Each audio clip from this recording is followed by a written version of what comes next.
Max, did UCF show us the blueprint on how to beat Duke? No. By the time the tournament rolled around, everyone knew pack the middle, right? Pack the paint. Don't let, they don't shoot the three incredibly well. We already knew that. It's not like they put us up on something. What they did show, here's the blueprint that was showing how to beat Duke, okay? Here's the blueprint. Have a 7'6" guy who can defend the rim and move around. Like, there's your blueprint. Anyone else got a Tacko? Anyone else got a guy like that who can just completely dominate the game defensively because he is bigger and mobile at the size, by the way, than everyone else on the floor? If you have a guy like that, you can make it difficult, not only for Duke, but for any team who doesn't shoot the three exceptionally well. So, no, they didn't show us anything we didn't already know. And one of the reasons, the main reason, I think, that they gave Duke such problems is because they have a unique kind of defensive weapon. You see the difference. By the way, he was plus while he was on the floor, but you see the difference on and off the floor when they have a 7'6" guy who can move and defend the rim. The other team doesn't score much. When he's off the floor, they score a lot better. Anyone else got a guy like that? They'll give Duke problems too. Steven, can I say something real quick before you get going? Go ahead. Max, I can't. I got courtside seats over the Brooklyn Nets game. I want you next year to come sit with me. I'll have Stephen A. come watch, too, and let's watch hoops. And learn. Let's go every game. I want you to be a hoops junkie with me. I want you next year to be a hoops junkie with me. Go ahead, Steve. By the way, I'll take you up on that, Jay. There's so much. You're going to watch hoops every day, There's Max. so much No, to with teach Jay, you about. Stephen A., not you, with Jay. Excuse me.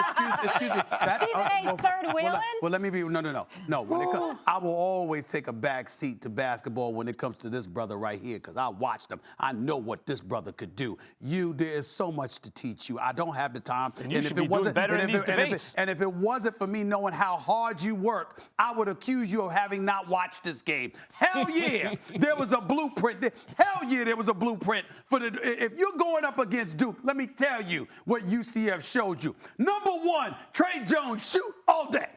All day. 1 for 8 from three-point range. I'm talking about, Molly, I'm not talking about people laying off him. I'm talking about literally Trey Jones at the three-point line, and cats were turning away to go and guard somebody else, begging him to shoot. That's number one. Why is that such a big deal? Because he's not a threat offensively from three-point range, because he can't seem to make that shot, even though he did make one big one. The fact of the matter is that it enables you to key on R.J. Barrett a little bit more. It enables you to key on Cam Reddish a little bit more. And Cam Reddish, you hit 5 or 8 shots yesterday, got into some foul trouble, but it's been relatively inconsistent throughout this year. You know how I feel about that, Jay. That's a problem. R.J. Barrett, him and his lack of ambidextrous tendency, that man need to get a right hand, okay? I expected more from R.J. Barrett. I'm going to call him out because he can ball. And I expect more from him. I didn't see it yesterday. Zion carried these boys yesterday. He carried these boys. And even though R.J. got a big-time putback, and there's no denying that, I expected more from him. But when I'm watching UCF,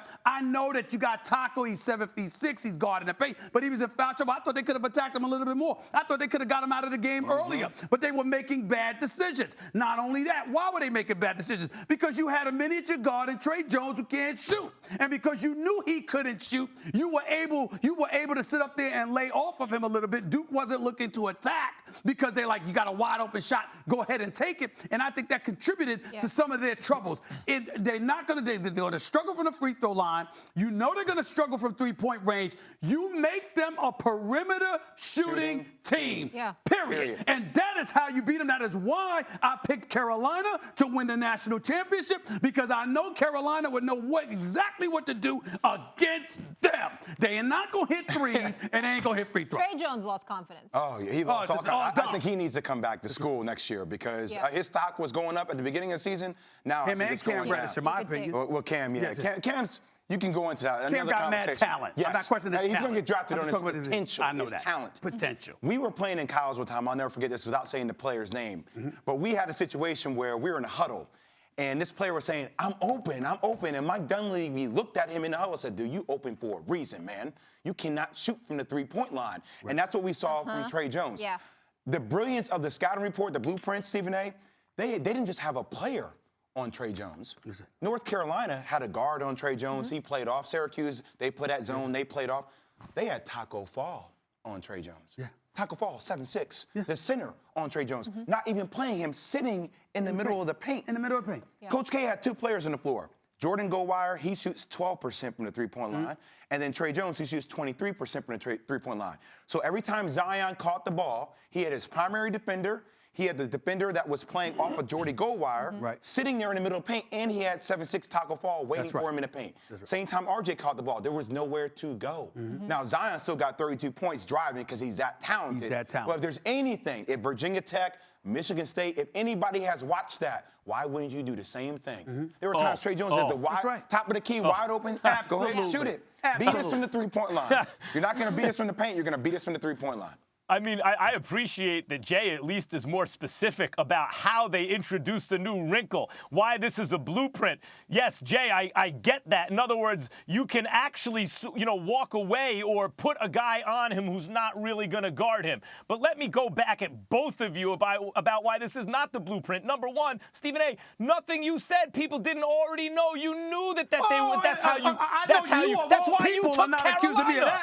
You haven't said anything innovative in your career. You took Carolina. You took Carolina because of what you just said. Got to be crazy. Come on, Max. Get him. Hold on. You talk about Captain Obvious. Stephen A., I see Stephen A. Boy, you know how you beat Duke? Make him shoot the 3. Oh, yeah, thanks, Captain Obvious.